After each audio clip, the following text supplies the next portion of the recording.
I am a warrior. I have answered my nation's call. I am an American airman. My mission is to fly, fight, and win. I am an American airman, wingman, leader, warrior. I will never leave an airman behind. I will never falter, and I will not fail.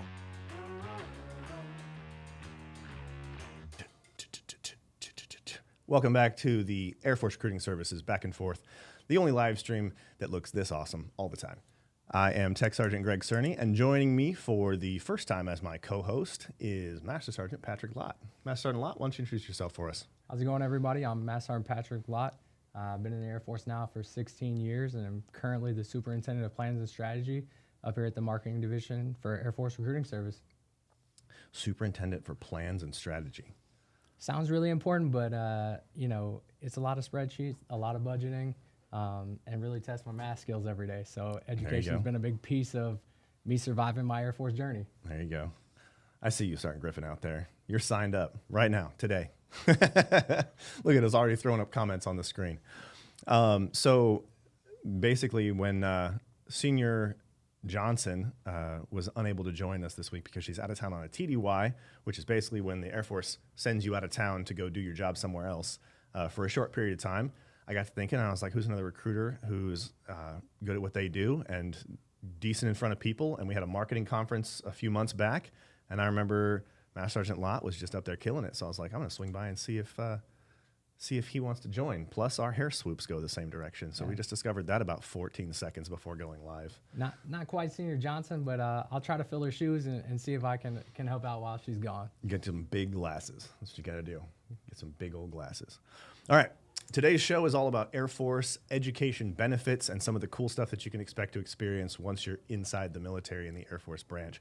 And joining us, as always, we have a panel of guests that are going to help us through all the questions that we have and get us through kind of understanding what the Air Force has to offer that's beneficial as far as education goes, whether that's furthering your personal education or even education systems that are inside the military that have, that pertain to the job that you do. So you can see our guest there at the bottom. Why don't you guys go ahead and introduce yourself? Senior Porsche, why don't you go first? You're on mute. Good afternoon. I'm Senior Master Sergeant Soraya.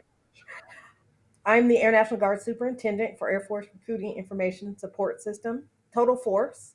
I'm responsible for the system that actually is used by recruiters in the Air Force, Human Resource Information System technology. Okay, very cool. So you do basically like the software stuff. Do you actually like design the software stuff, or are you just kind of part of the system that manages the recruiting stuff? I help to manage it. I'm not a developer. I work with the developers that manage that system. Okay, so kind of like difference between engineer and mechanic. So yes. Okay. You did say Air National Guard as well to start that. So are you primarily working just Air National Guard, or you work in the recruiting system for all components? So I work with all components. The Air Force has active duty, Air National Guard, and Reserve. And Space Force is also included with the AFRA system. We work together. I'm responsible for ensuring the Air National Guard interest in the system. Gotcha. Very cool. All right, next down there in the middle, we got Mr. Lee. Why don't you introduce yourself? Hey guys, I'm Jeremy. I work at the Air Force Education and Training Center. I'm an education services specialist. I help basically anybody who works on a military base or their family pursue their educational pursuits. There are a lot of free programs and money that the Air Force will give you if you're active duty or if you're a dependent to pursue a degree, a certification, a credential, become an officer if you're enlisted, et cetera. So I help those people try to achieve their educational goals. Sweet. Thank you, sir. Thanks for joining us on the show. And then Colonel McGinnis. Ma'am. Good afternoon, everyone. Magandang hapon in Filipino. Lieutenant Colonel Shar McGinnis. I'm the chief of the Language Enabled Airman Program, which we will be talking about here today. And that's it. I'm out of Montgomery, Alabama. Okay, cool. So what is your original career field? What do you do originally? I'm an intel officer by trade. Okay. And Mr. Lee, do you have any military background? Yes, I was in the Air Force. I was a personnel, which is like human resources. Now I'm a civil servant, or a civilian, as we call ourselves on base, DoD civilian. Awesome. And then Sergeant Porsche, I know being a recruiter myself, it's not our original career field in the Air Force. So what were you before you transitioned over to being a recruiter? So prior to being a recruiter, I have over 20 years total experience in human resources or personnel and education and training. Very cool. All right. Do any of you guys have experience with education that you've taken advantage of in the Air Force? I have. I joined the Air Force for the educational benefits. Let's see. I actually had some college before I joined, and college is rather expensive, so I decided to join the Air National Guard. And once I joined, I was able to earn 2 associate degrees, a bachelor's degree, and a master's degree. I'm currently pursuing a doctor of education, Wow. all while serving in the Air Force. That's awesome. That's incredible. About how much college did you get in before you decided to join the Air Force? I was actually a junior before I decided to join the Air Force. Wow. So you went through 3 years of school before you decided to make the jump into the Air Force. School's What- really what drove- expensive. I need to pay for it. So There you was go. majority cost that drove that decision to push you into the Air Force? Yes, it was. That's great. Wow. That's cool. What about you, Colonel? So the Air Force has given me an opportunity to get my master's degree and other specialized programs. I was just over at Yale University for a leadership program, and that was totally paid for by the Air Force. That's awesome. So did you come in with your bachelor's degree, or did the Air Force help you pay for your bachelor's degree on your way in? I actually had a scholarship when I was in college. Cool. How would you say, and anyone can take this one, how would you say that your education is tied and linked to your career? So for my bachelor's degree, I have a bachelor's in psychology. So being an intel officer, it definitely helps to get in the psyche of people. And then my master's, it's generalized because it's business administration. Because as officers, we tend to be more program managers. Gotcha. Very So, cool. so when you came in with your bachelor's degree, did that have an effect on the selection of career fields that you were able to choose from when you joined the Air Force? No, my colonel told me that I was going to be an intel officer. Okay. I wanted to All be right. security forces. Okay. Nice. And then he said, How do you- no, you're going to be an intel officer. Gotcha. Looks like it worked out for you. So, I mean, that's at least positive. It's helped in your career progression. Obviously, you're a lieutenant colonel. So, having the degree that you had and pushing to Yale to get your master's degree has enabled you to get to where you are in your career field right now. No kidding. Senior Porsche, how difficult is it to balance being in the military and also pursuing as much education as you've had to pursue? Like, what's your secret? It's actually not a secret. The Air Force is really good at teaching people time management. Basic training, that's one of the first things they teach all airmen is how to manage our time appropriately. So I was able to manage my workload, and fortunately I had supervisors that understood. um, I have college as well, so I was able to take some of my classes during lunchtime. Oh, wow. So, Mr. Lee, I know working over at the education office that's one of you guys' role is to help military members seek college that works for them and their schedule. Right. Can you talk us through some of the programs or things that you guys offer to help both enlisted and officers seek that further education? Yeah, so starting with the enlisted side, well, both sides really, you're going to be able to use tuition assistance towards any educational level that you've not completed before you came into the military. So you can get an associate's degree, you can get a bachelor's degree, and you can get a master's degree. In some cases, some officers can get 2 master's degrees. You could pursue commissioning if you're enlisted and do prerequisites, you can use this tuition assistance funding that the Air Force is going to give to you to pursue a nursing degree, prerequisites towards a nursing degree, get into nursing school and become a nurse if that's your goal. So there are tons of opportunities. And I would say the majority of active duty military, when you join the military and using tuition assistance, they're going to online or distance learning courses where you most of them are synchronous, where you meet once a week in a classroom setting online somewhere on Zoom, but a lot of them are asynchronous, and more it's becoming more and more prevalent where you just do your work on your own time and it's self-paced. So there are a lot of options out there. We also have schools on base where you can meet in person if that's your thing. If you can't do math and in an online class and you want to do that on a base, most Air Force bases have locally contracted colleges who offer that in-person course room experience for you. Cool. That's awesome. So what is one thing that you wish you could go back and tell yourself, and anyone, even Sergeant Lott, you can take this one too if you want. What would you go back and tell yourself as a brand new airman, new into the Air Force, when it comes to education? Like, because we all learn those things as we get farther and farther through our career that you're like, man, I wish I'd have known that. Like, that's such a cool thing. And it's kind of one of those that we put to the back of our mind initially, but what's one of those secrets that you wish you could go back to your younger self and say? So, I mean, I know for me and being a supervisor and supervising a lot of airmen, you know, you don't look at it a lot when you're really young, but somebody broke it down to me like this, and they said, hey, if I hand you $4,500 today and I give you a lighter, will you light it on fire and throw it in the trash can? And, you know, of course, my initial reaction is, no, I'm going to keep my $4,500. And the explanation that they gave to me was, well, if you're not using the educational benefits that the Air Force is providing you every year with tuition assistance, that's exactly what you're doing. You're taking $4,500, you're lighting it on fire, and you're throwing it in the trash can. And I didn't think about that until probably a little bit late in my career when I really started to pursue my education. Had I started a lot earlier, I'd have been a lot further towards my master's degree than I currently am. But I should have used those benefits as soon as I got into the Air Force. A lot of airmen wait too long to make that decision to utilize tuition assistance to further their education. I am dying here. So I'm sorry.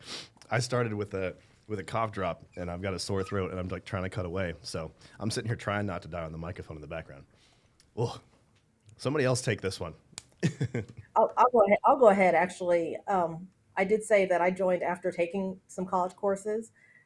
If I would have known what I know now, I probably would have joined the Air Force right out of high school and taken advantage of the opportunities much sooner instead of going into debt with college loans and things like that. But fortunately, the Air Force not only provided the financial opportunity for me to earn those degrees, the Air Force taught some of the classes that I needed to earn the degrees. So the technical training that the Air Force provides all airmen actually leads towards college credits that are required for an associate's degree for all enlisted members. So that's kind of a secret, but once you're in the Air Force, you become very aware of those opportunities. So when you went to get your degree, once you got in the Air Force and you attended some of those technical training classes, what kind of degree were you earning while you were taking those courses? An associate's degree. Okay, is that those credits? What associate's degree were you able to obtain by using those technical credits?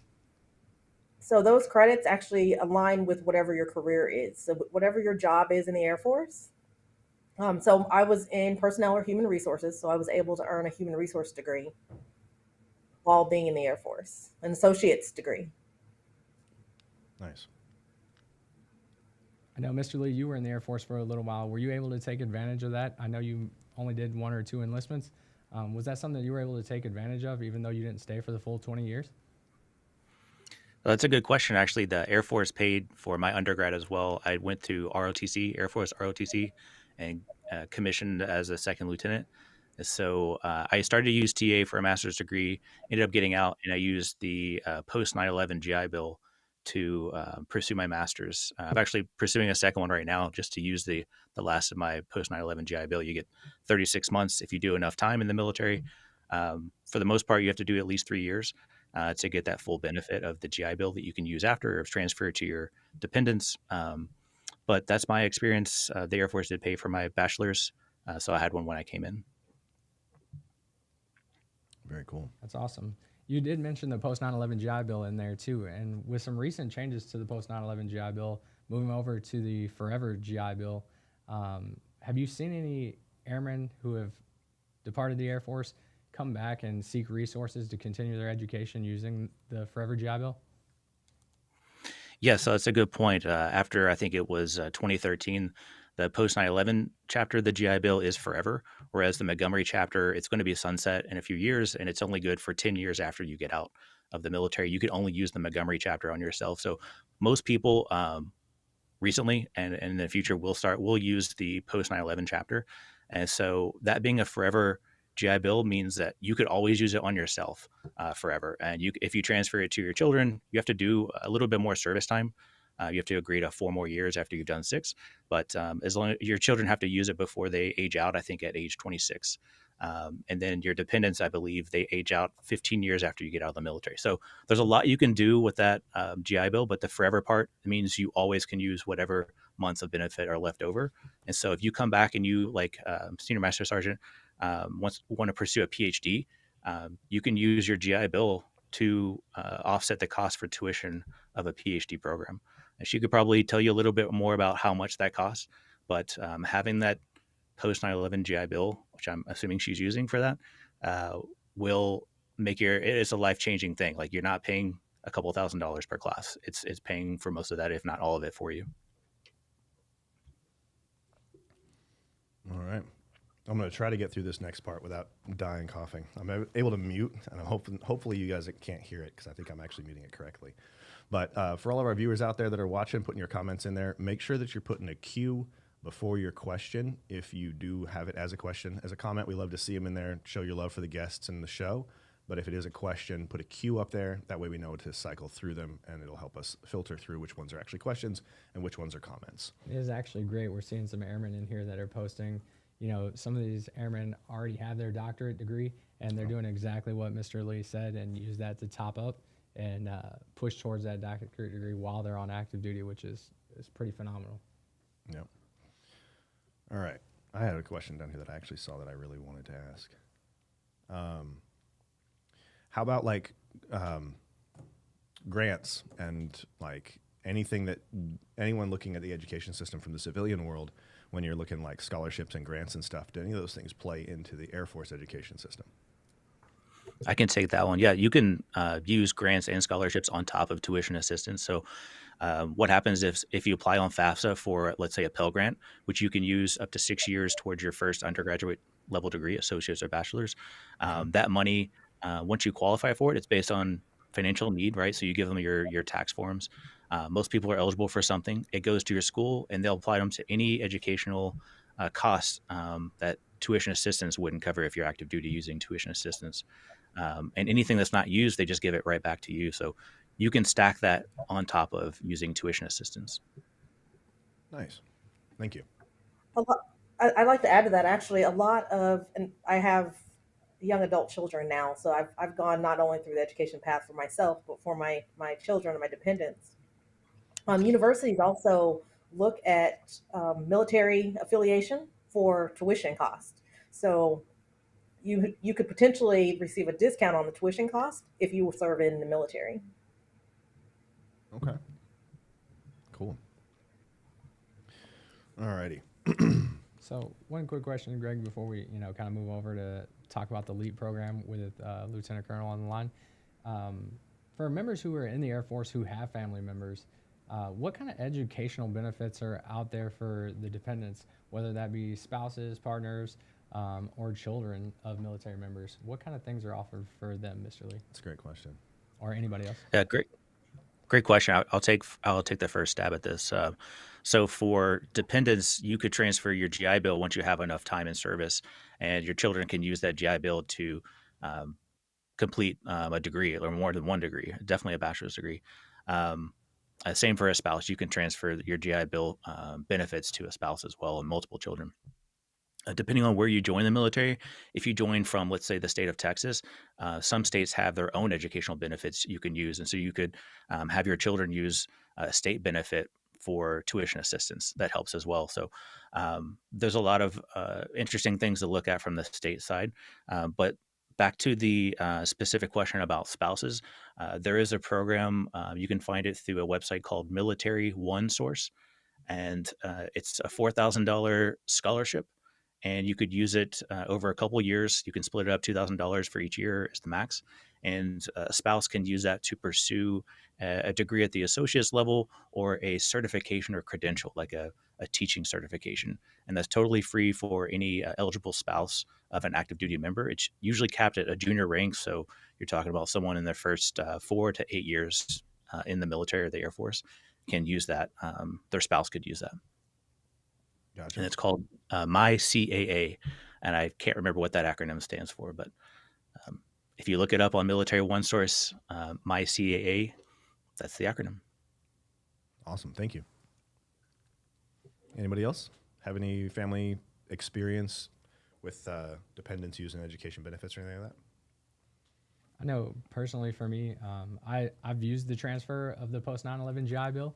So for me and my wife, you know, she was pursuing her bachelor's degree and moving into her master's degree in nursing. And we decided to use the post 9/11 GI Bill so we could make sure that we didn't take on any student loan or any extra debt that we didn't need to. So it enabled her to get her bachelor's degree and part of her master's degree without any student loans. And it's enabled her to step right into a nurse practitioner program. So she'll be starting her nurse practitioner program this year with no student loan debt at all. That is awesome. And without that post 9/11 GI Bill and the transfer of the benefits, we would have had to take on a tremendous amount of student loan debt. So it's really put us in a good place to where when I retire here in 3 years, we don't have a lot of additional debt that we're carrying with us into retirement. Solid. That's really cool. All right, I think we're ready to kick it over to the question and answer section of this show where we actually interact with you, the live audience out there. Keep in mind also, like we just mentioned, put a queue up for your question. That way we know how to identify them, and we can put them into our favorites bin and put them up on the screen. So with that being said, let's jump in. There are a ton of them in there right now, so I know we have plenty to last the rest of the show. I've seen a couple of really good ones come through that Mike back there has been hearting and putting little stars next to. So, and if I like suddenly Houdini and there's a dashing civilian sitting in my spot, his name's Mike. Be nice to him. He's awesome. But that's just assuming like if my voice just absolutely does not make it, these cough drops are, they're fighting a good fight right now, but no promises. So, all right, let's go with the first question. No, yes, there we go. Does the Air Force have any bonus incentives for cyber or computer engineer aspects of degrees? Does the Air Force allow lateral movements from branch or even higher promotion in terms of being an officer? So Sergeant Porsche, would you like to take that from a recruiting standpoint? So short answer is yes. That's very short. Short answer is yes. I don't recall the entire question. Sergeant Lott, do you want to elaborate as to why the answer is yes? Yeah, so to elaborate on that is yes, the Air Force is currently giving bonus for some cyber career fields. Those bonuses can change from year to year and even quarter to quarter. So it is important that if you're looking to go into that field that you speak to a recruiter, see what the current enlistment bonus for a cyber career field would be, and they will be able to guide you to the exact amount during the time period in which you're looking to enlist. The other thing that the Air Force does offer is what you call a competency booking. So when you listen to the Air Force, if you come in with certifications and whatever career field it is that you're looking to join in, that will allow the Air Force to match you with one of those career fields. So if you come in and you already have some cyber certifications from the outside, that can actually enable you to get the AFSC that you're looking to enlist in. So definitely is something that you can do. And then once you're in and you decide to continue your education onto a bachelor's degree, there are several commissioning programs which you can go from enlisted to the officer side of the house. Anything from our senior enlisted commissioning program to OTS to our scholarships for outstanding airmen. So there are several different programs. I think there's over 22 different commissioning programs in the Air Force right now for enlisted members. So that option is always open, and it really just comes down to the drive of the airmen and what they want to do with their service in the Air Force. I'm still here. Barely. All right, let's get the next question. You want to read this one? Yeah, QA, is there any support that will help pay for my spouse to go to school during active duty service in the Air Force? I know the GI Bill and post 9/11 bill, but I know those are both for after service. Does anybody want to take that one, Mr. Lee? That might be right up your alley. Yes, so there is that My CAA, My Career Advancement scholarship through an organization called Military One Source. It'll pay up to $4,000 towards an associate's degree or a certificate, something like a teacher certification. And so that is for eligible service members, usually your first like 4 to 8 years, like I said before. Otherwise, there is just the GI Bill. Really, there aren't a lot of other opportunities that are specific to a spouse, other than those two main pillars of opportunities for education. But there are scholarships. There are plenty of organizations out there who will give you money for school, and some of them are geared towards active duty and their spouses and dependents. So if you just Google scholarships.com and click something that narrows down to military, you'll find a ton of opportunities. And those change year to year based on where that funding comes from. But it could be anywhere from a couple $100 to $1,000. And again, you can stack scholarships. There's no max. You could have 100 scholarships towards your college. So I would look into that too, as well. And that question really said, post 9/11 or Montgomery GI Bill after service. You can transfer your benefits while you're in service active duty to your spouse. I've been active duty for the last 16 years. I transferred some of those benefits over to my spouse and some to my daughter who will be attending college here in the fall. So you don't have to wait till after service to transfer those over to your spouse. And like what Mr. Lee was saying, is there's tons of organizations that are ready and willing to give scholarship money to active duty dependents. One of the biggest ones that my family looks at is the Air Force Assistance Fund. It's something that we get to partake in once you become a member of the Air Force that really takes care of airmen, and they offer $15,000 worth of scholarships every year to your dependents and $15,000 to your spouse and $5,000 scholarships to your dependents. And it's just something that you have to apply for once you get into the Air Force. All right, let's do this. There are scholarships for like literally almost every demographic. If you're like left-handed, there's a scholarship for people that are left-handed. There's, there's vegetarian, there's meat lovers scholarships. There's like all these different types of scholarships. We play kind of some interesting games when we have workshops for people transitioning out of the military, where we look at all these crazy scholarships and how much money is out there. Like that doodle for Google.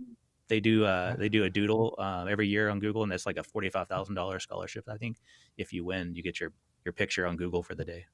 Is there scholarships for individuals who are trying to grow out a mustache in the month of November? I'm just working on that one. I'm sure there is, but please, how many viewers do we have here? Because I'm trying to win that scholarship. No, I'm sure there is, and I wish Sergeant Cerny luck as he. Thanks. I'm test driving this one. I'm test driving. We got like the 1 week versus 8 weeks mustache going on here. Right. Colonel McGinnis, I understand you're part of the LEAP Scholar program. Could you talk to us about what that is, how you got involved, and kind of give us your background on that? Okay, so the Language Enabled Airman Program, it became an Air Force program officially in 2013. I was actually at Maxwell in 2010 when I learned about the program. I had a classmate who was taking Thai classes, and I asked him, hey, what is this program about? And then he told me about LEAP, and then the next board, I applied for it and got accepted. But essentially, what LEAP is, we have a pool of airmen and guardians who are language enabled. And we want to develop those language skills and cultural skills in order to send them overseas to talk to our partners and allies. So one of the benefits, right, of joining the Air Force is to travel. So how much cooler would it be if you have language and cultural skills, and then we send you to X country where you can utilize your language and cultural skills on top of actually pursuing and helping our partners with your specific job.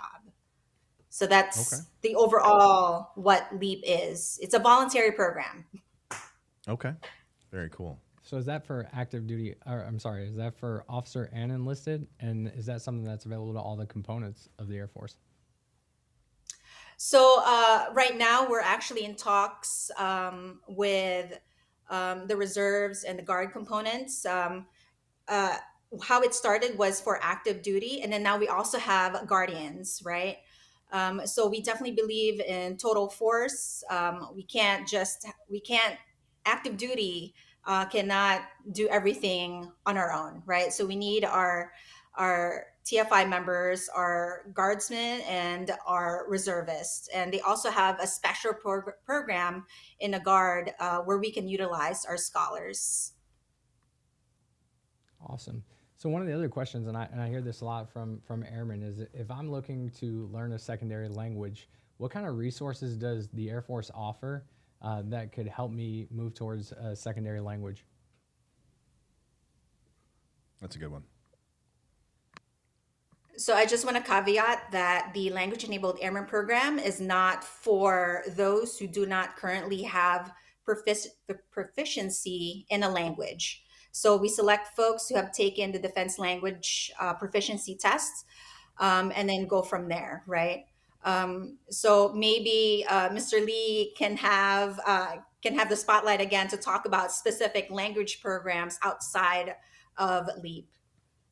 I mean, I feel like that cues you up pretty perfectly. Mr. Lee, it's all you. Yes, thank you. Great transition. So, yes, there are programs where you could use funding to take classes in a certain language for free. There are several programs. If you're stationed in a country like, let's say, Germany, you can use tuition assistance from the military to study 4 semesters worth, 4 classes worth, basically, of German language if you're stationed in Germany. Same for Spain, for Spanish, etc.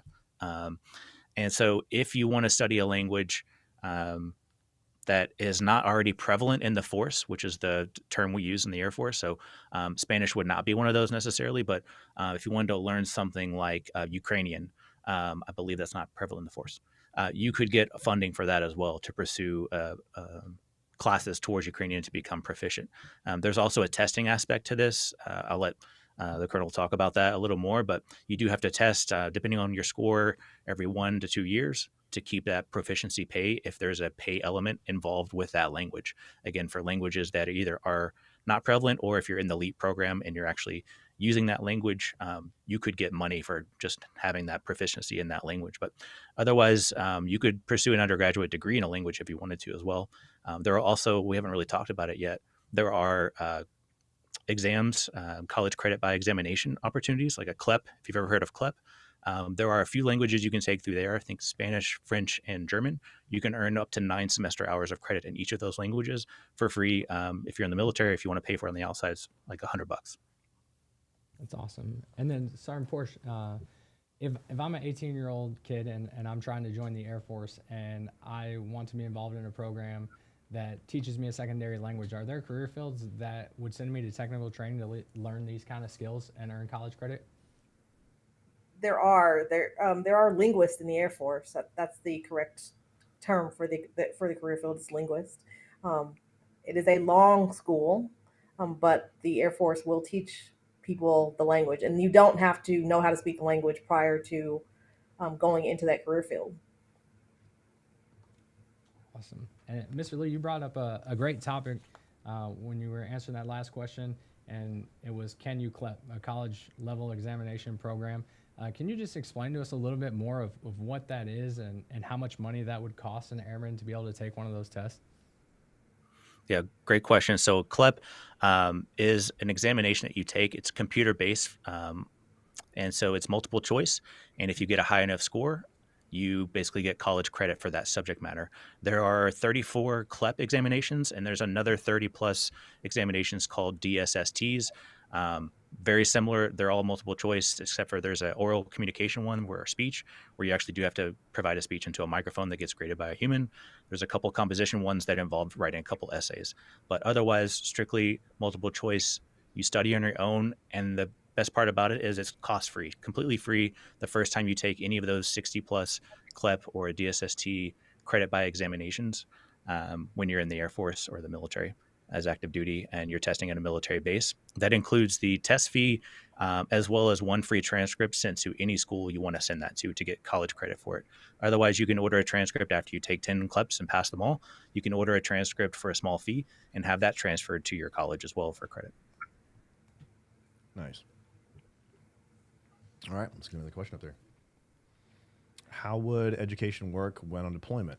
Would it just be online classes, or would education be delayed until after deployment? That's a good one. I actually had experience with this. So I was in the midst, my deployment happened at the end of my semester. So I was actually able to take my finals and then deploy. And then I just delayed those classes through my deployment. And when I returned, I continued classes again. And my school was extremely understanding.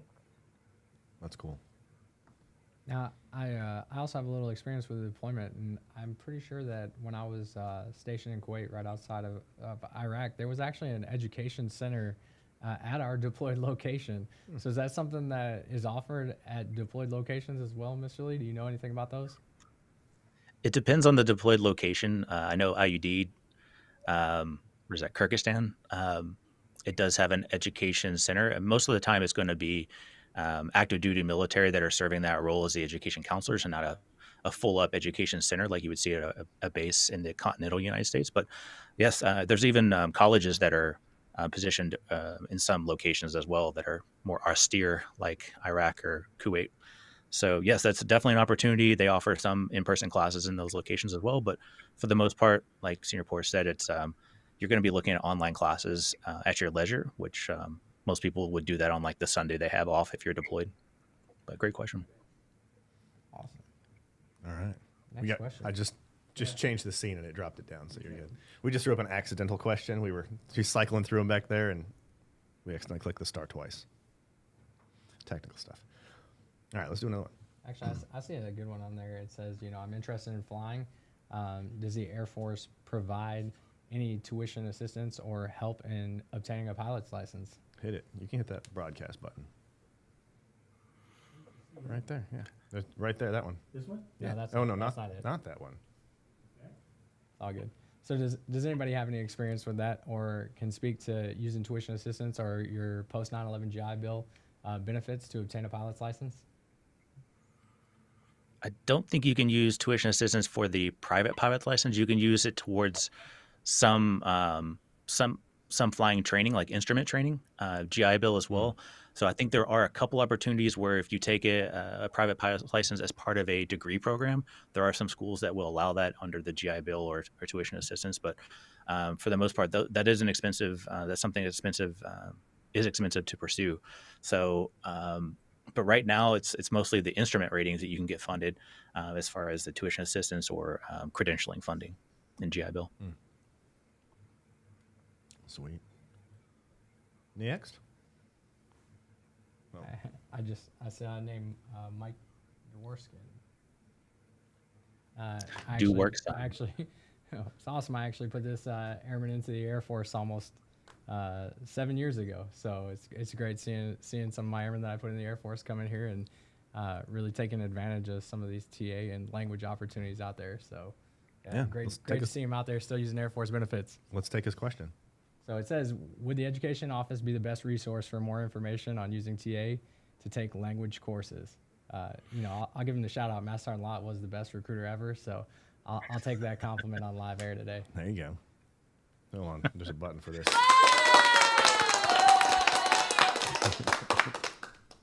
Yeah. So would the Education Center be the first stop for airmen who are looking for information on language courses or anything of that nature, Mr. Lee? Yes, for sure. Come talk to your education center. You can send them an AFEC message directly in the Air Force Virtual Education Center website, where the website you use to sign up for tuition assistance and other education benefits. So if you send a message through that, it'll go directly to your assigned education center. They'll help you out with that. And being in the Air Force, you know about the website MyFSS. So you can also look on there for the list of languages that are either prevalent in force or that are not, that could offer you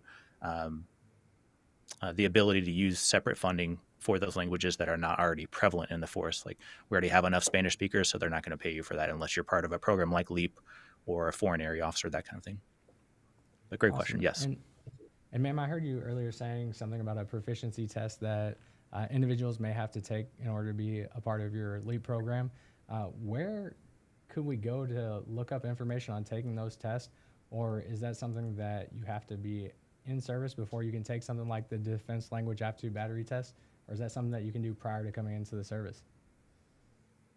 So that's definitely the Education Center for DLPT scheduling.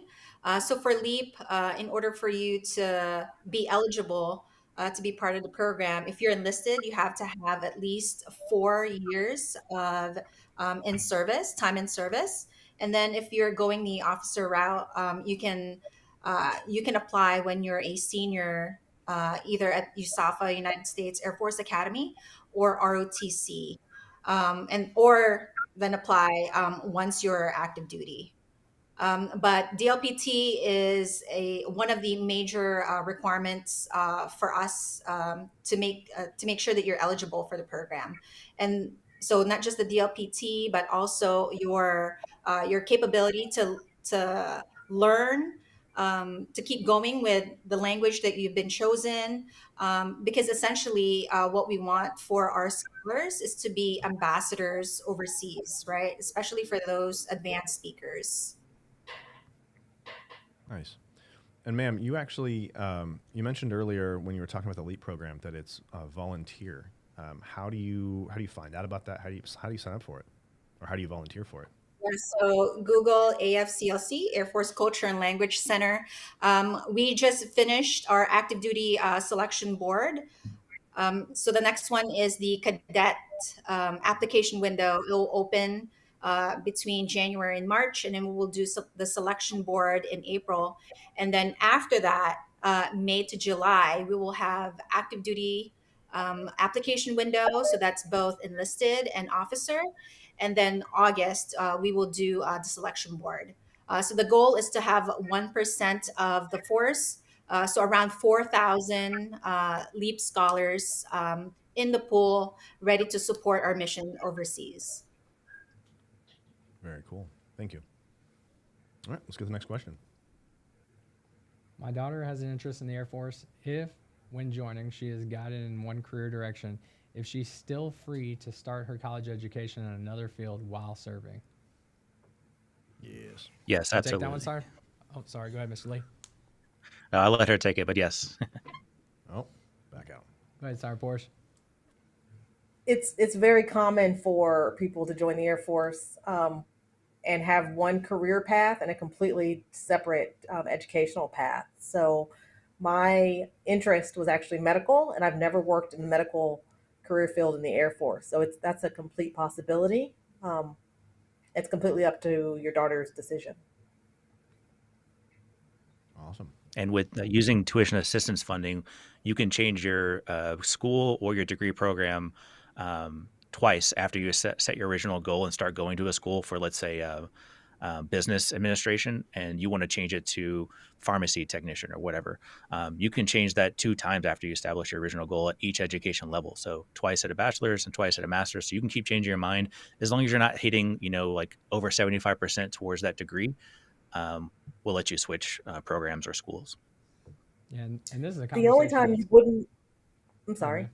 No, you're good. Go ahead, man. You wouldn't be able to change towards that associate's degree for an enlisted person. So that is an automatic enrollment based on your career field. So if she does have a interest in medical, then she would automatically be enrolled in a medical associate's degree program. Yeah, that's 100% correct. And I mean, for me, this is a very current conversation in my house. I have a senior in high school right now who's about to graduate here in 2024. And education is a big conversation around our dinner table. So, we've had those same conversations about my daughter joining the Air National Guard or the Air Force Reserve or active duty and using those benefits to further her education. And the great part about it is the Air Force is going to pay that tuition assistance. You're going to qualify for those post 9/11 GI Bills, but you're also going to get that job skill and technical credits from whatever career field your daughter decides to join the Air Force. So she may gain a skill that will keep her employed, say she's active duty or she's guard or reserve, and she's serving part-time, it may give her the skill to pick up a job where she can work and make a decent living while she continues her education in the civilian world.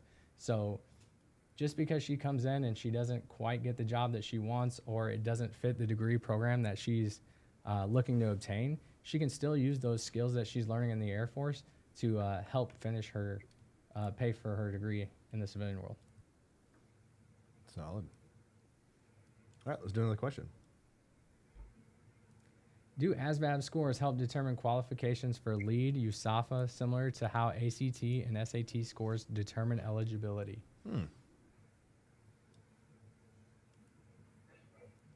Sounds like somebody has experience with this. So for you, ma'am, that would equate to the AFOQT, so the Air Force qualification test for officers.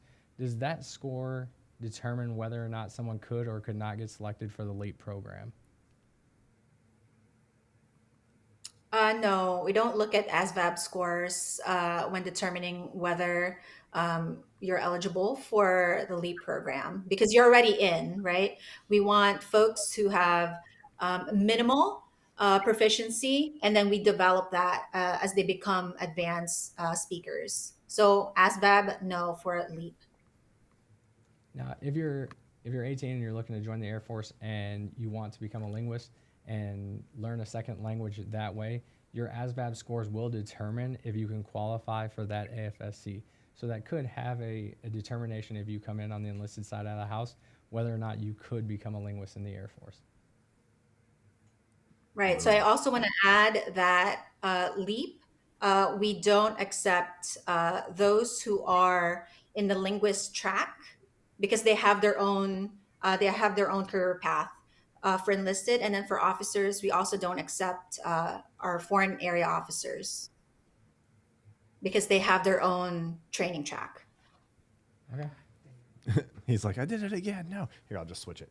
Boom. Boom. Gone. That's a good question, though. That is a great question. We'll get to it. But it's like almost we're running people over with it. All right. Now not to run anybody over. I'll take that one because it's really short. I can read it. All right, ready? Go.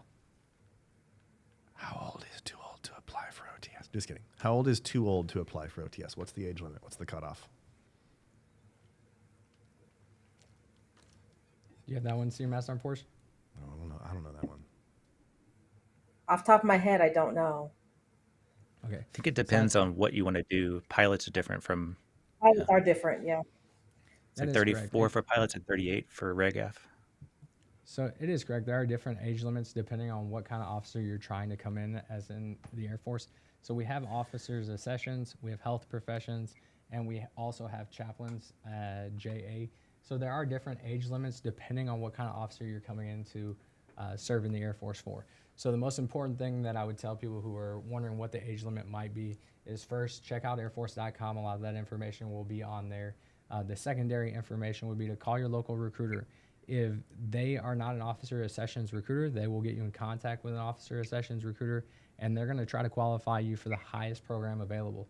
So they'll talk to you and see what your options are, see if there is an age requirement or if there are any waivers for the age requirement, depending on which program you're looking to go into. Good stuff. Let's do That another. sounded like you were cutting a commercial. That was a perfect answer. Yeah, like I finished and I was like, I don't even have anything to add, which is a really good thing. You're saving my life right now. I appreciate you. Yeah, it's all good. Modest clutch. Yeah, thanks. What do we got for the next question, Mike?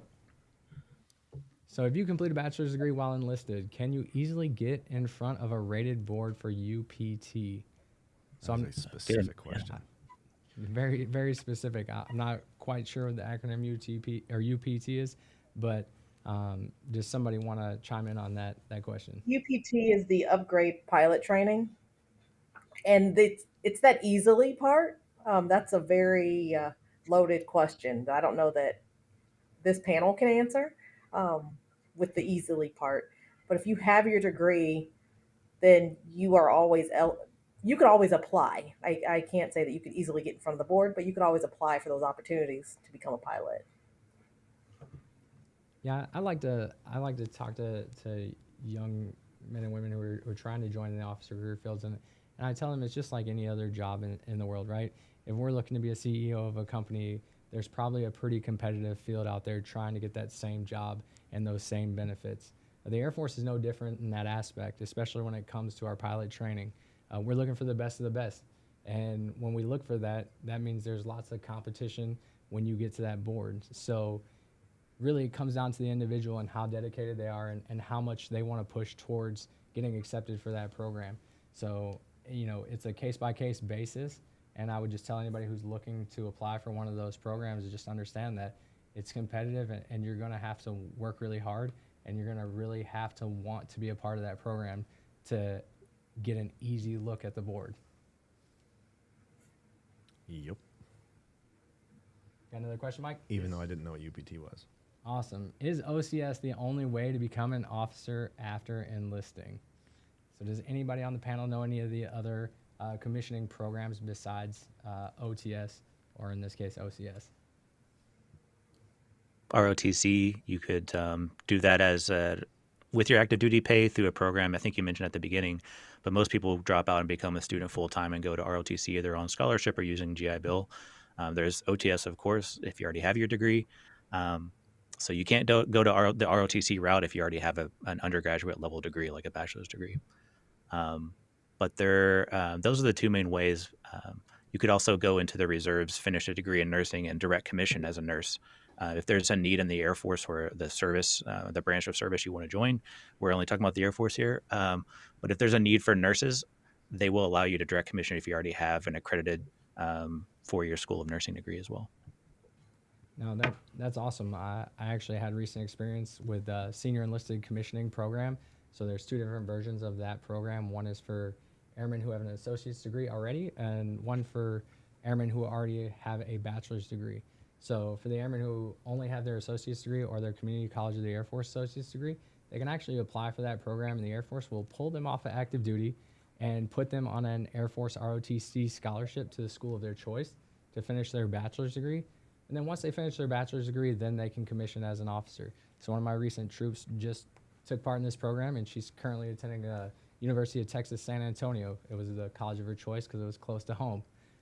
So we have airmen all the time getting picked up for these programs. The Nurse Enlisted Commissioning Program is another big one. Just like Mr. Lee said, we have a lot of individuals who are seeking medical programs. One of the quickest ways to become a officer in the Air Force is the Nurses Enlisted Commissioning Program. We're always looking for nurses just like any hospital outside of service. And then one of the other great programs is for airmen who come in who are under the age of 21 with no dependents. They can actually apply for a program to attend the Air Force Academy. So that program exists as well. So if you come in and you have a desire to attend the Air Force Academy, there are programs that you can apply for to get picked up and attend the Air Force Academy for free. So lots of great commissioning programs outside of OTS. In total, like I said, I think at the beginning of the show, there's over 22 different commissioning programs that an airman can take a look at once they're in. That's quite a few. All right. Next question.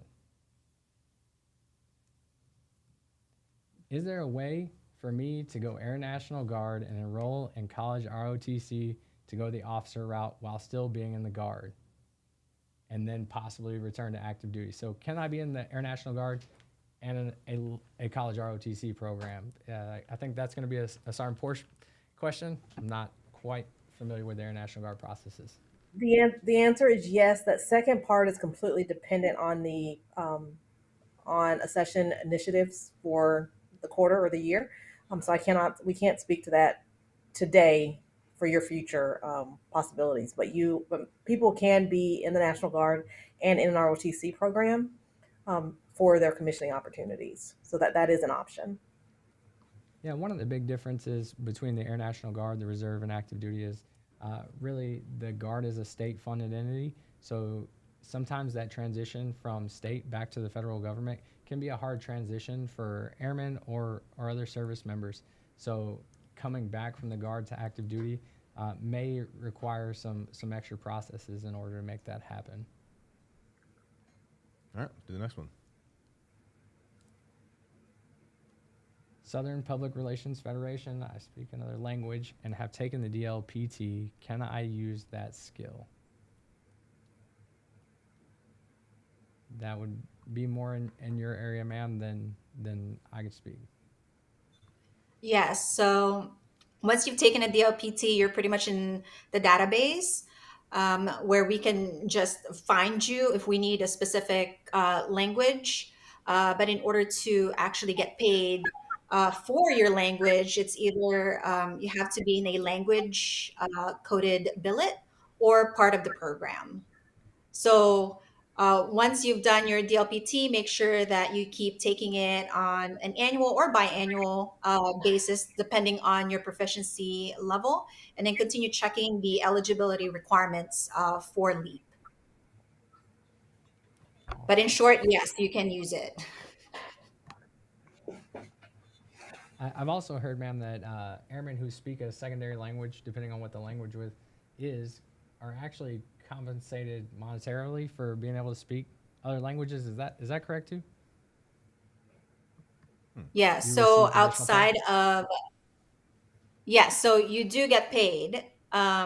The foreign language proficiency bonus pay is actually getting revamped. We're waiting for the actual document to drop to make sure that we have all the requirements that we need to have to get ready to get more money. Actually, so we have a lot of our scholars. Looking at their DLPT scores right now, and then actually uh, going to the education center and scheduling their oral proficiency interview, which would then up your pay some more. That's kind of cool. I gotta learn some more languages. Might have to go see Mr. Lee when we get off this call. Right? I'm gonna go get some kleps knocked out, learn a language. It's gonna be a good time. All right, let's do the next question. Let's see if I can make this one. I want to join the military by the end of the year, but to finish my AA, I need until next spring. Should I join or get my degree first? Go talk to your recruiter this afternoon, like right now. No one's going to be able to give you better answers than that person, period. And they'll also be able to help you through any of the specific circumstances that are also facing you in your education. But yeah, the sooner the better, because you'll learn a whole bunch and you'll be one step ahead of your competition when it comes to getting picked up. Yeah, I think Sergeant Cerny's right about that. You know, the sooner the better. Why put off tomorrow what you can do today, right? And if you can get in and not acquire more student loan debt and let the Air Force help you achieve your educational goals, why wait? Call your recruiter, talk to them, see if it's an option, see if you're eligible to join, see what programs are out there, whether it's the Guard, the Reserve, or active duty. Just because you're joining the Air Force doesn't mean that you're leaving home. You might be able to stay there and continue in the same associate's degree program if you choose the Guard or the Reserve. So there's options out there for you. Just because you're joining the Air Force doesn't mean that we're going to put you on a plane tomorrow and ship you to a different country. Our guardsmen reside in the state that they work for. So there might be opportunity for you to continue right where you're at and have your education paid for. So hit up your local recruiter and they'll guide you to the direction that you need to go. Where can they find their local recruiter? So if you're looking to find your local recruiter, there's a couple of options. The number one option is airforce.com. So if you go on to airforce.com, there's a page called Find a Recruiter. You can click on that. It's going to ask you a few questions. Those questions may be, do you want to serve part-time or full-time, in or out of uniform? It's going to ask you those so we guide you to the correct recruiter for your circumstance, right? The other option is Google, just like everybody else. Google's algorithm is programmed to get you to the closest local source. So Google Air Force Recruiter in my area. It's going to pull you up to either Air National Guard, Air Force Reserve, or an active duty office.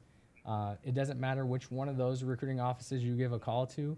They're there to serve you and get you to the right office. So if you make a connection to one of your local recruiters, they'll make sure that you get to the right office. Boom. Mic drop. It's like suspended. I gotta slam it down. I feel like I've been in recruiting for a while. But wait, there's more. Right? All right, Mike. Do you earn your CCF when you finish technical training? Should I speak to this one? Yeah, go for it, ma'am. So you earn credits towards your CCF when you finish technical training. There are some general education requirements that are required before you can actually earn the Community College of the Air Force degree. So once you finish your technical training and you get to your first duty station, you'll have the opportunity to speak to someone in the education office to see what additional classes are required. Oh, there we go. So- I hit the button, but so it that's didn't do anything. That's 100% correct. So an associate's degree is typically 60 semester hours. For your community college of the Air Force degree, you're going to look at about 15 semester hours of general education. And that's going to be anything from written communication, oral communication, speech, mathematics, your social sciences, or your humanities. Some of the technical training will give you all the program electives that you need as well, which is a total of 15 credits. But not all technical trainings will get you to that 15 elective credits. So there might be some elective credits that you need to take. Now, once you suffice those credits and you move into a different career field or a special duty, you do have the opportunity to pick up a second and possibly third associate's degree, reusing those same general education credits, which is pretty cool. Do any of you guys know how many associate's degrees the Air Force currently offers through the Community College of the Air Force? Is it 124? I should know that. I'm guessing 124. I like to put them all on the spot, the suspense. I can see it all building in their face. Now, it's 70 different degrees right now. So we have over 124 different AFSCs in the Air Force, but 70 different degree programs. Some of our career fields will fall under the same degree program, but that's quite a bit of programs available for somebody coming in with no college credits to be immediately enrolled in school. Actually, the Community College of the Air Force is actually the largest community college in the entire world. Most people out there don't know that, but we serve more people than any community college in the entire world, which is pretty amazing. So there's lots of airmen out here picking up those associate's degrees in those programs, which is pretty cool. Yeah. All right, let's get to the next question. We're flying through them. I like it. Is there any kind of student loan forgiveness or help when joining the Air Force? Does anybody want to speak on that? If not, I'm a recruiter. I can typically speak on all of these. I think you should handle it, but yes, there is. But you might have to serve a little more time to earn your GI Bill if you accept money when you come into the Air Force. Yeah, so there's definitely some opportunity for the Air Force to repay some of your student loans. So there is an enlisted college loan repayment program. That program isn't offered all the time. It does currently get shut off. So you have to speak to your local recruiter to see if that's something that has been funded by the government. But for last FY fiscal year, we did offer the college loan enlisted repayment program that individuals were eligible when they decided to sign up and join through an enlisted accessions recruiter. The dollar amount for the repayment could vary depending on the applicant. So it is situational based. So the best thing to do would be go talk to your local recruiter, see what your options are, see how much student loan debt you have, and how the Air Force could help you in making those repayment programs.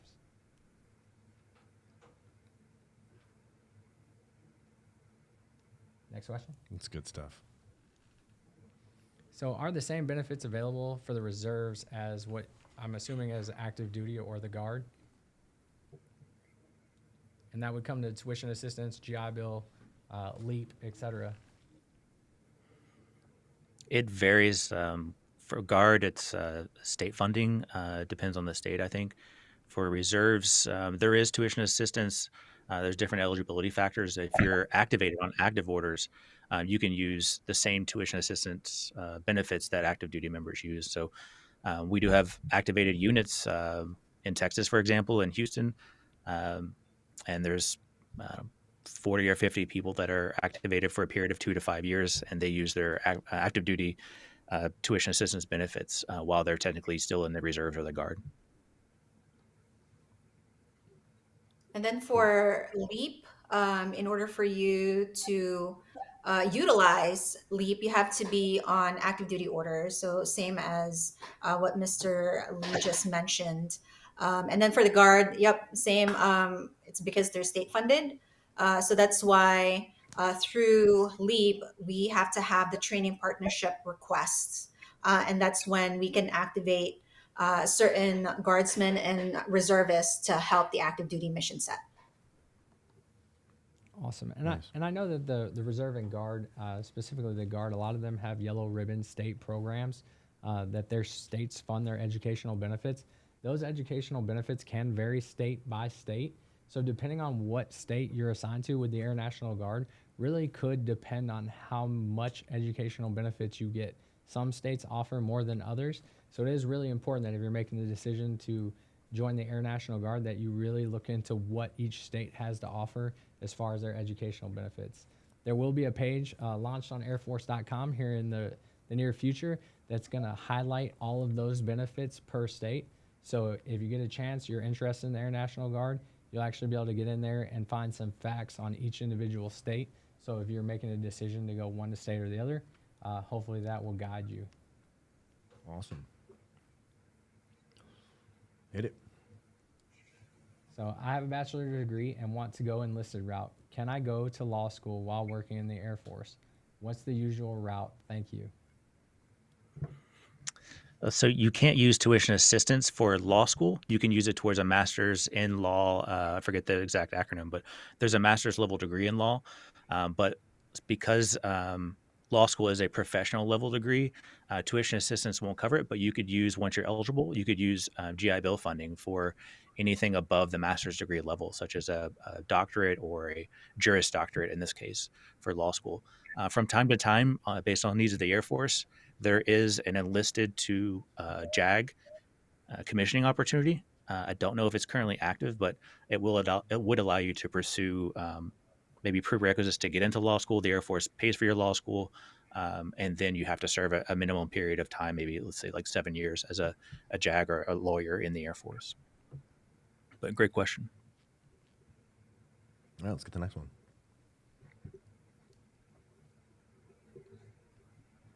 Does the Air Force School provide the opportunity to become a licensed therapist?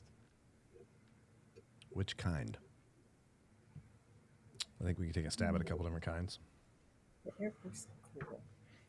So the big thing when we're talking about any kind of medical degree program, the Air Force has a health professions recruiting team that their sole job is to find doctors, psychiatrists, things of that nature that the Air Force is looking to hire. They're going to be the people that you need to reach out to and talk to them about the different requirements and what the Air Force offers specifically for that AFSC. So being that there's so many different variances in the medical career field, each career field really has its own set of standards that they will accept and their own set of standards of what kind of certifications and things like that they'll pay for. So if you have a specific question about a health professions related career field, you need to talk to a recruiter, determine what that career field was, and then they'll be able to break down those benefits for you. So that way you're getting the most accurate answer. And once again, in order to find that health professions recruiter, you're just going to go to find a recruiter on airforce.com, and we will link you up with the closest health professions recruiter in your area. That may not be in your direct city. Health professionals work on a regional basis. So your health professional recruiter might be 3, 4, 6 hours away from you, but they will make time to ensure that you get met on Zoom, FaceTime, or via phone call and answer any questions that you guys might have. You're good at this. It's my first time. It's beginner's luck, I think, you know? No, you're good at this. I'm going to buy me a selfie light and try it at home. I'll help. All right, let's do the next one. What's the next question? So have you touched on any information on direct cyber commissioning? Would love to know more since cyber is such a hot subject right now. So I don't think that we've touched on direct cyber commissioning. Commissioning in general goes through the officer accessions recruiter. They have boards that look at all of the packages. They're going to look at if you have an equivalency-based degree and try to assign you with AFSCs that are going to meet what your degree requirement is. But that's a board process, once again, that is also very competitive. Like you said, it's a hot topic. Any kind of cybersecurity or cyber warfare it is a big topic right now. So it's a very competitive space. So I would tell you, if you're interested in commissioning into a cyber career field, really take serious your degree, take your education very serious. Make sure that your GPA is up, because when the Air Force is looking at those boards, we're not looking for somebody with a cyber degree with a 2.8 GPA. We're looking for members that are 3.75 or higher with most of our selects being closer to a 4.0 GPA average. So if you're really interested in that and it's something that you want to take part in, it's competitive. So you have to make yourself competitive, and part of that is focusing on your education while you're acquiring that bachelor's degree on the outside. Yep. Next. I think we got time for 2 more.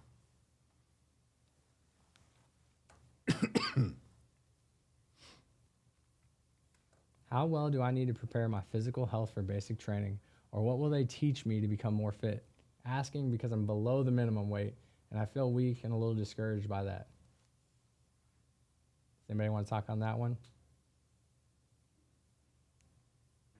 I would encourage this person to actually go talk to a recruiter. That recruiter is going to let you know exactly what you need to do to be physically ready to go to basic training, or if the Air Force is even right for you. So I would encourage you to go talk to the recruiter. Yeah, and the Air Force actually has a bunch of great programs once you get in as well. So we have something called a Hawk at every base. It's a health and wellness center. So the health and wellness center actually has registered dietitians. They have your physical trainers. They have all of that stuff that's actually free to every airman that joins. So that doesn't go away. Even when you join basic training, if you come in as an underweight airman, which we have a lot of, there's special dietary programs that they're going to provide you in basic training to make sure that you're getting the right nutritional needs that your body needs to continue through basic training. So you don't necessarily have to worry whether or not the Air Force is going to take care of you. We're going to look at all those programs. We're going to look at the needs that you have as an airman, and we're going to try to make sure that you're as healthy as you possibly can be, to get through basic training. And then when you get out of basic training, we're going to continue to look to support you through the Health and Wellness Center, through our physical training leaders and the squadrons, even all the way up to your leadership. Airmen's health is one of the biggest things that we focus on once you're in service. All right. Last question. So what's the benefit of going AFROTC versus enlisted, then going officer route as a person looking to join special ops? I have my associate's degree in health science, emergency medicine, and paramedic cert. Nice. So Good start.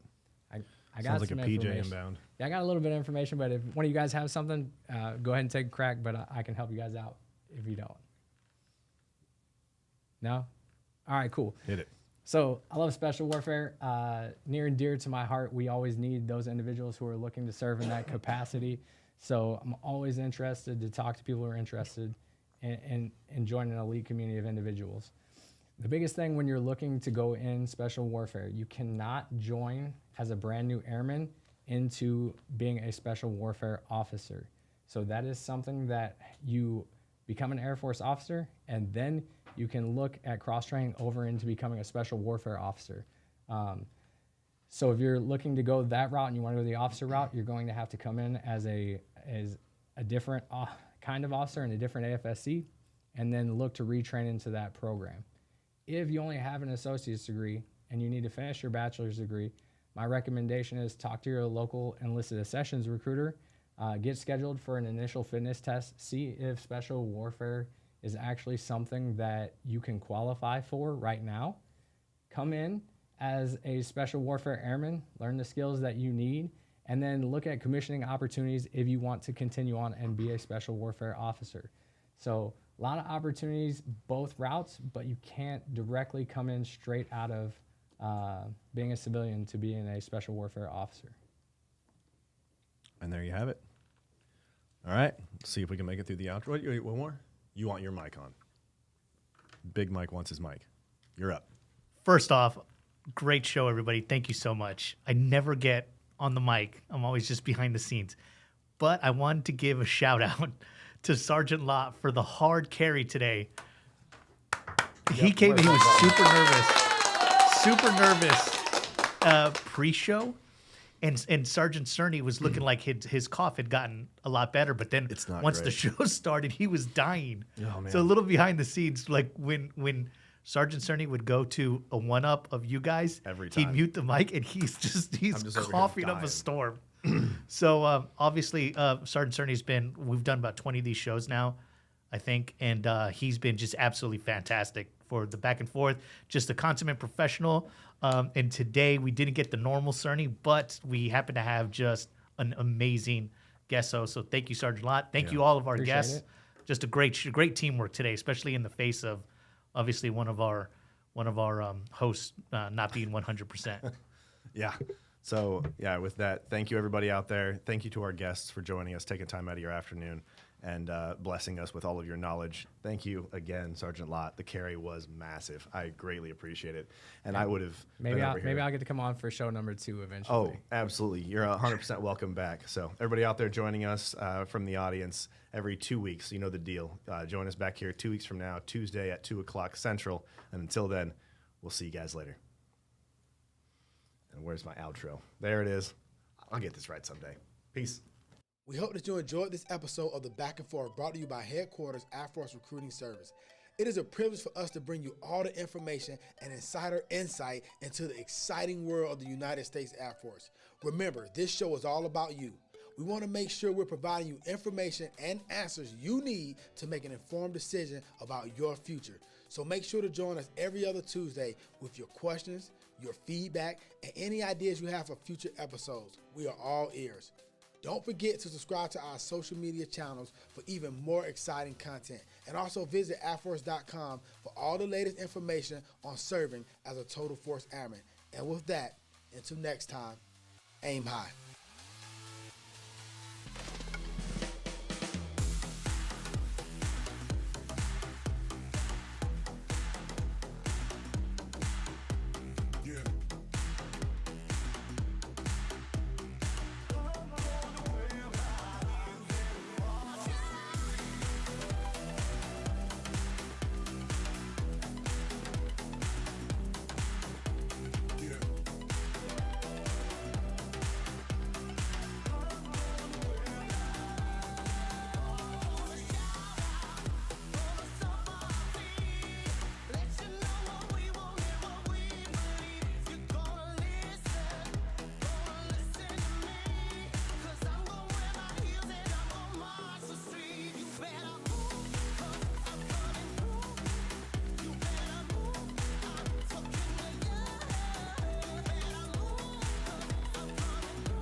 You go